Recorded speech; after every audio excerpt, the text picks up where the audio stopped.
basic route is to touch the top and bottom of the major land masses, working my way south and then east.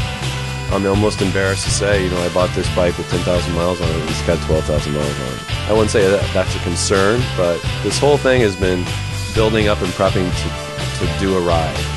And it's almost like I'm not going to get to ride until I leave. I don't want to go sit on a beach. This isn't about that. And this isn't retirement for me by any means. And I don't know exactly what'll be left when I get back, but this has turned into be a very important thing for me, and I think it's it's worth it. So how much is this going to cost you? It's a good question.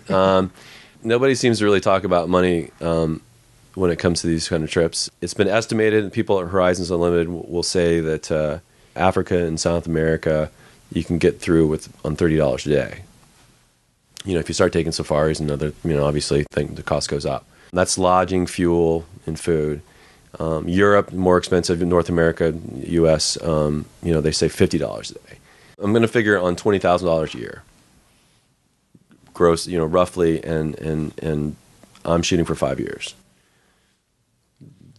We'll see. I hope the price of gas doesn't go up for you. Yeah, it doesn't leave a lot of extra. I think there's times where I'll be saving on that and sort of making some headway.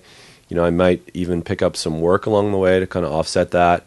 But basically, whatever I save today is one more day at the end of the trip. Have you taken any practice trips?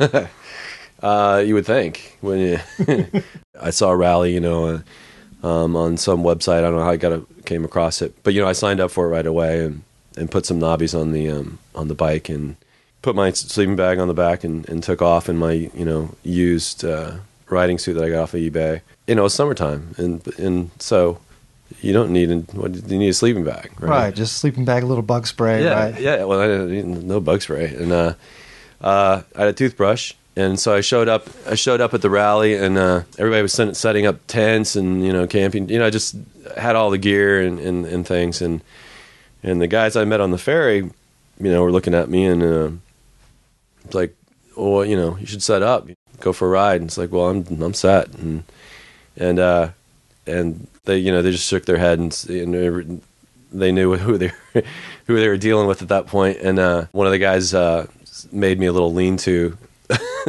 And this is like a few miles from the coast, so the mornings were, very wet, and, dew on the ground. I don't know what I was thinking.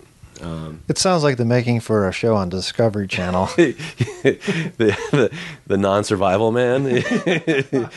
I think anybody could pull off things that they really are driven to do. But I've lived in Seattle for 15 years, and some of the best places in the world to go do outdoor activities and camp. And I think I've camped maybe twice. I'd rather go somewhere where there's valet parking.